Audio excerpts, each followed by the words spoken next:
In this episode of Quakers Today, we ask, what is something you had to unlearn? Philip Gulley, a Quaker pastor, writer, and speaker from Danville, Indiana, joins us to talk about his journey of unlearning.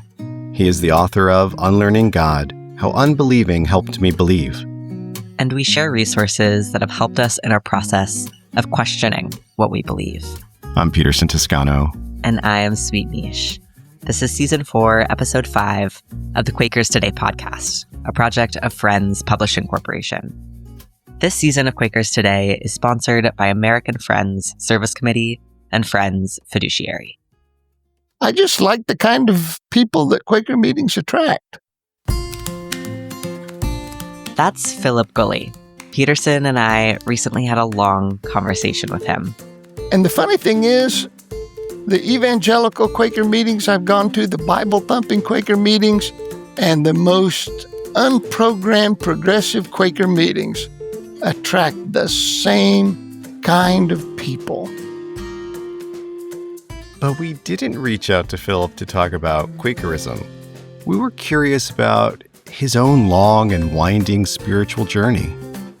He wrote about it in his book, Unlearning God, How Unbelieving Helped Me Believe. Peterson, in our conversation with Philip, what stood out to you? Fear came up a lot in this conversation, and fear has a profound impact on our bodies, including our minds. Yeah. When we experience fear, neural pathways narrow, making it difficult to recall what we know. It hinders critical thinking and definitely interferes with rational decision-making. Philip, in talking about his own journey from Catholicism to evangelicalism to universalism, he explained how some of us initially turn to God to alleviate our fears. One of the first things we learn, that God loves us, that God's in control. It is a product of our deepest need, which is to live life without being crippled by fear or a sense of hopelessness.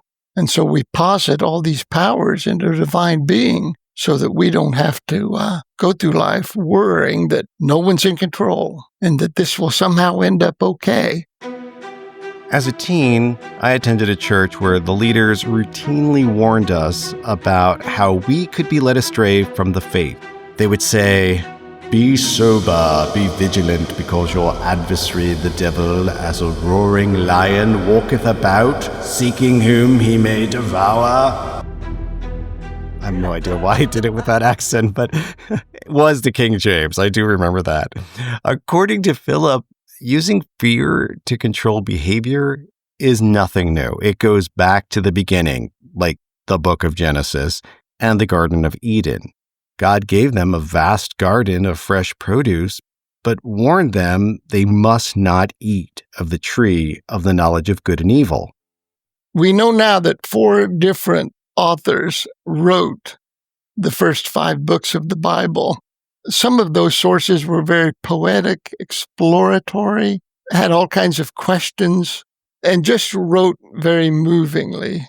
Others of them were priestly and really liked nailing things down. And I suspect the person who came up with that story was somebody who worshiped every day at the altar of fear. This is the problem, and here's where that will get you. It will get you thrown out of the garden, subject to work and be miserable. And it's just such a depressing story. Yeah, it's depressing indeed. For centuries, religious leaders have served as spiritual overlords, keeping folks like me on a straight and narrow path.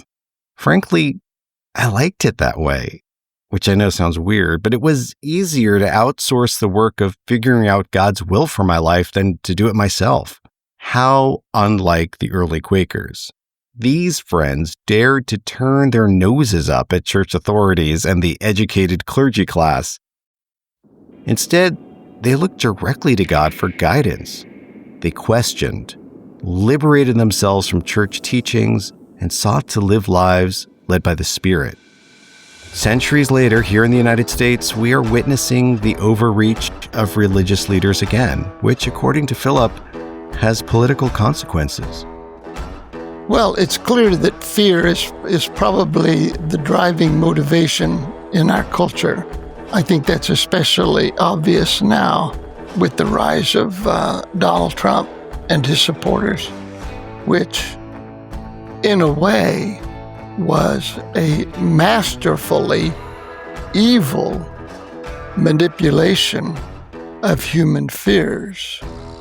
It identified and targeted the other, painted a dystopian worldview of what might happen if we didn't fix this and get rid of these people, the other. And I think the reason 82% of American evangelicals voted for him is that is the language they understand. They have been steeped in a culture of fear, in judgment, and so when he talks, he's speaking their language.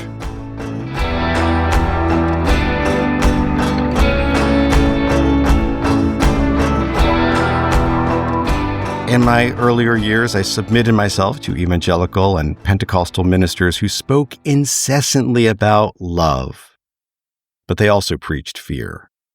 Fear of secular humanism, New Age teaching, environmentalism, socialism, and gangs of homosexual men out to convert and recruit our children. These fears kept us in the pew.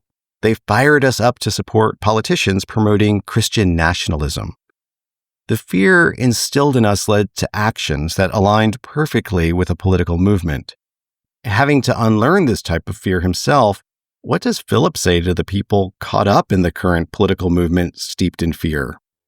I encourage as many of them as I meet and encounter to get therapy because I believe it's indicative of a mental neurosis that needs to be healed. The thing is, on one level, it works for them emotionally. They find it emotionally satisfying. And when you find your life emotionally satisfying, you're not inclined to get therapy. You're not inclined to reflect and to ask, are these beliefs really helpful? Are they helping me become a more loving and gracious and wise person? You don't ask those questions because you don't feel that existential vacancy that others might feel if they were of that same mindset.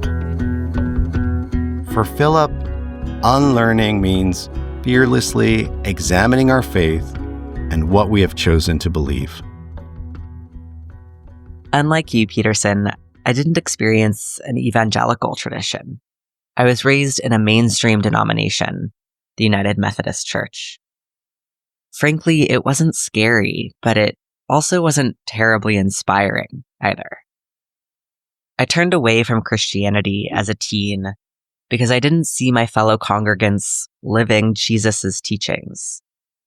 They're more interested in upholding social hierarchies, judging others, and focusing on rules rather than relationship. But even after leaving, unlearning wasn't easy.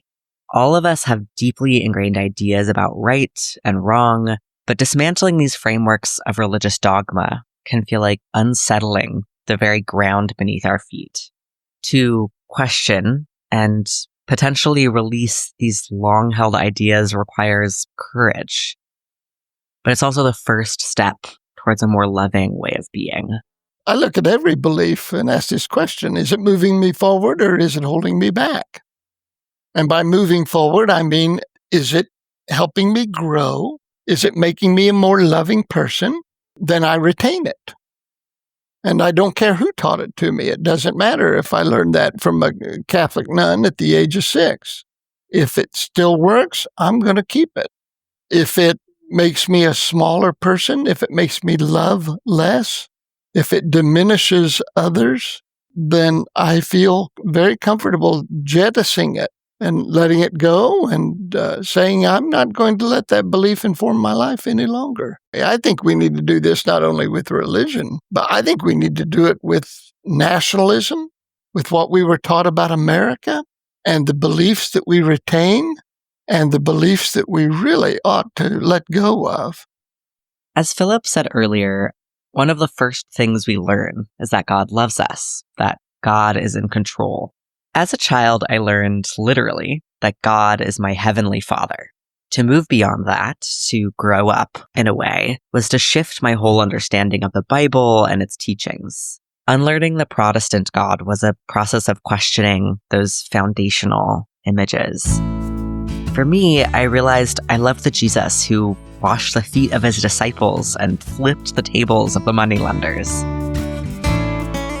And sometimes this shift is sparked by profound insight, a sudden realization that cracks open old ways of thinking. These epiphanies can happen at any time, often when we least expect them.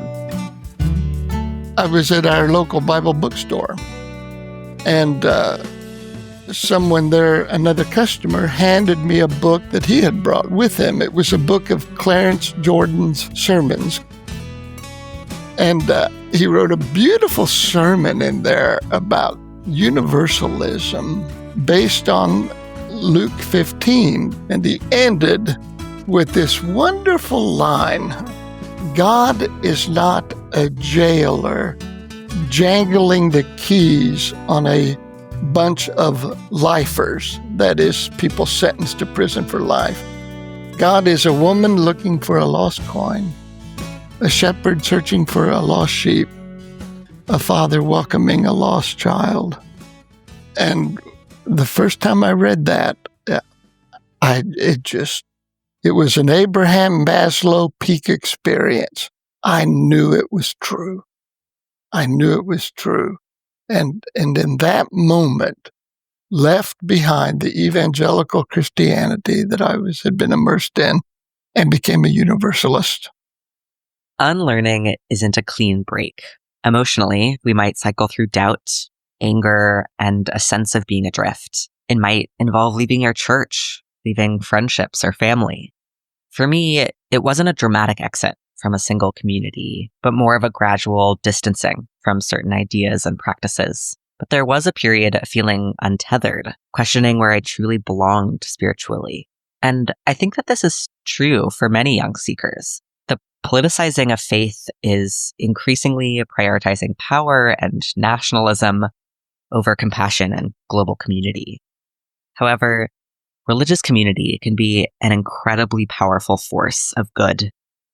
I say this almost every Sunday at my Quaker meeting. I said, if you've spent the week wishing you could do more to help the hungry, to home the homeless, and speak truth to power, and you have felt like what you've done isn't enough, couple your efforts to ours so that what you have been doing can be magnified.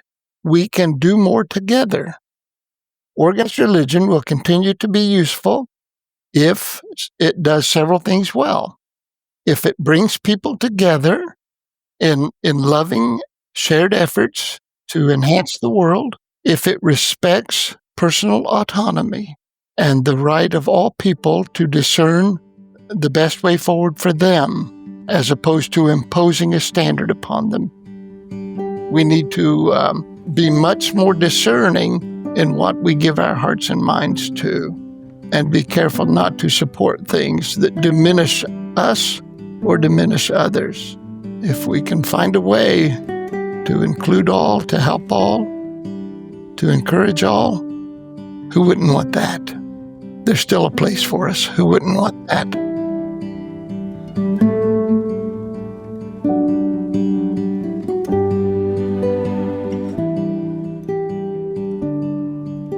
If you want to listen to the full conversation, which includes Sweet Miche, Philip Gulley, and me, along with a hilarious Brokeback Bible reference. Oh yeah, that's right. Visit quakerstoday.org to find the show notes for this episode and a link to the entire 45-minute conversation. You will also find a link to an article I wrote inspired by our conversation with Philip Gulley. In it, I explore the role of fear in my spiritual journey. Just visit quakerstoday.org and see the show notes for this episode. Peterson. Mm-hmm. You attended ultra-conservative evangelical churches for almost 20 years. You've unlearned a lot since then. What resources helped you in the unlearning, relearning, and liberation process? Wow, and it is a process. It took time, and there were many influences. For the first few years, I felt lost, but therapy helped me find myself again. So, yeah, I agree with Philip. Therapy is important. And then I turned to writers. The words and lives of poets like Audre Lorde, Federico Garcia Lorca, Walt Whitman, and Langston Hughes particularly inspired me, and they served as models. Then at the Friends General Conference gathering back in 2002, I learned about Elaine Pagels at the bookstore. Pagels is a historian who's written extensively about first-century Christians, and she helped me see that the early church had a diversity of beliefs and practices that I had no idea about. Oh, and another great resource were LGBTQ plus film festivals. Seeing the lives and the stories of people that I'd been trained to fear and despise, well, it totally deepened my love for the community and for myself. What about you, Sweet Miche?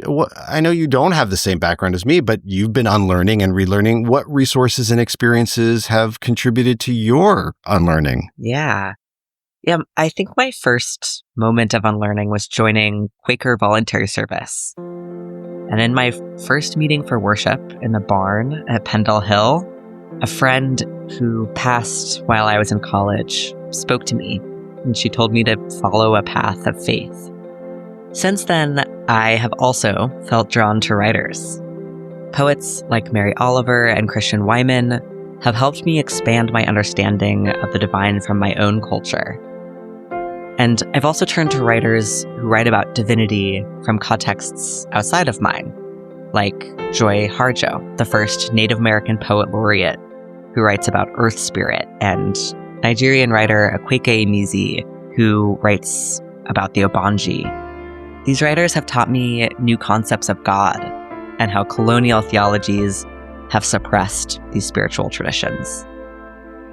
Encountering different cosmologies and perspectives can broaden our theological imaginations. Hopefully, the work of unlearning will lead to more inclusive and relevant ways of enacting our Quaker faith. If you have any resources that have helped you in your unlearning, send them our way by email. That email is podcast@friendsjournal.org, or DM us on Instagram, X, or TikTok. Thank you for listening to this episode of Quakers Today. If you listen on Apple Podcasts, rate and review the show. It helps us more than you know. And share the podcast with friends. The more, the merrier. Quakers Today is written and produced by me, Sweet Miche. And me, Peterson Toscano. Music on today's show comes from Epidemic Sound. Season 4 of Quakers Today is sponsored by Friends Fiduciary. Since 1898, Friends Fiduciary has provided values-aligned investment services to fellow Quaker organizations. Friends Fiduciary consistently achieves strong financial returns while witnessing to Quaker testimonies. They also help individuals support organizations they hold dear through giving strategies including donor-advised funds, charitable gift annuities, and stock gifts. Learn more about FFC's services at friendsfiduciary.org. This season is also brought to you by American Friends Service Committee. Vulnerable communities and the planet are counting on Quakers to take action for a more just, sustainable, and peaceful world. The American Friends Service Committee, or AFSC, works at the forefront of many social change movements to meet urgent humanitarian needs, challenge injustice, and build peace. Find out more about how you can get involved in their programs to protect migrant communities, establish an enduring peace in Palestine, demilitarize police forces around the world, assert the right for food for all, and more. Visit afsc.org. That's afsc.org. Visit quakerstoday.org to see our show notes and a full transcript of this episode. And if you stick around after the closing, you will hear listeners' responses to the question, In your spiritual or personal journey, what is a belief you had to unlearn? Thank you, friend, for listening.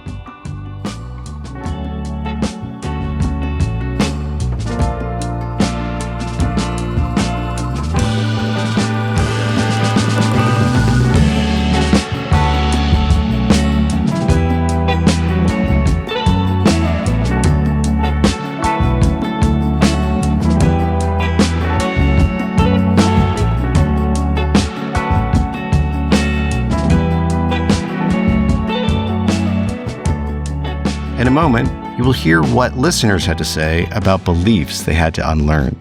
But first, I am going to share next month's question. Beyond a roof and four walls, what does the word home mean to you? We can think of home in different ways. There's physical home, the space we inhabit. There's also the emotional home, that sense of comfort and security. And then there's the societal home, our place within a community or culture. Next month's question is, beyond a roof and four walls, what does the word home mean to you? Leave a voice memo with your name and the town where you live. The number to call, don't be afraid, is 317-Quakers. That's 317-782-5377. You can also send an email. I have these contact details in our show notes over at quakerstoday.org. Now we hear answers to the question, what is something you had to unlearn? One thing I learned this month, Sweet Miche, is that many people are afraid to leave voicemails. And I definitely know it takes courage. Yeah, and I love getting to hear the voicemails and hearing people's words in their own voices. Same. So no voicemails.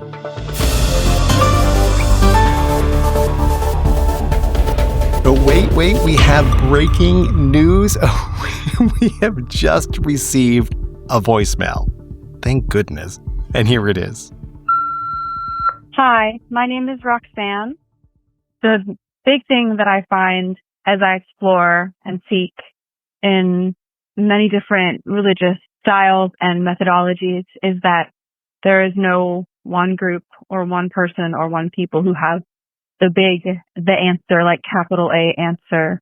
I find little answers and bits of the answer and whatever that may be everywhere I go. And that included when I recently went to my very first friends meeting in Atlanta, and it was lovely, peaceful, and divine. It's just beautiful that the answer might just be that there is no answer. You get to kind of continue to seek it anyway. Thanks. Oh, Roxanne, thank you for this voicemail. It is so sweet, and I'm so glad you had a great experience the first time in meeting. Whew, see? Voicemails, it makes the whole show better. We did get many responses on social media. On my Facebook page alone, I received over 30 answers. In looking at them, I found it fascinating to see the common threads, so I thought I'd share a few themes that popped up. What stood out? Well, a big one was folks wrestling with the traditional ideas about God they grew up with. Lots of people mentioned letting go of a harsh or judgmental image of God. Like Angela, she shared unlearning the idea, quote, that God is not waiting to zap me for asking questions, doubting, being angry, or creative snark. And Ray talked about realizing their experience of the divine was valid, even if it wasn't like the common, masculine, and often harsh and angry version of God they'd encountered. It was about finding their own connection. Some people went further and they questioned core doctrines. David was very direct. He said he unlearned substitutionary atonement and called it BS. Others, like Christine, shared that she had to unlearn the very belief in God and the afterlife. Wow, that's significant unlearning. It takes courage to question those foundational beliefs. Yeah, it does. Absolutely. And that connects to another theme, unlearning feelings of unworthiness and learning to value self-care. Amy mentioned that feeling of unworthiness. Angela also talked about unlearning, quote, that I have to prove my worth or earn love, even on the days I forget my deodorant or common sense. Forgetting deodorant doesn't make you unlovable. And Christine shared a simple but profound one, quote, that self-care is not self-indulgent. That's something many people struggle with, right? Definitely. That's very Puritan. And especially if you're raised with a focus on constant service to others without balancing it with care for self. Exactly. And then there was the theme of separating genuine spirituality from rigid religion. Joe summed it up nicely saying, quote, I can be spiritual and not be part of a religion, end quote. Finding that path outside of institutions. Finally, some folks mentioned unlearning broader assumptions. Whittier, who mentioned unlearning limitations around even a simple word, quote, that the word relax can mean so many things, end quote. That's brilliant. It shows that unlearning happens on so many levels. Yeah, it's not just about faith, but like personal identity and beliefs. And it was just powerful to see people sharing their journeys of letting go and finding what feels true for them now. So a big thank you to Angela, Ray, Tim, Amy, Iris, Christine, Steve, David, Tyler, Joe, Deepak, and Whittier for sharing so openly on that Facebook thread. It definitely gave me a lot to think about.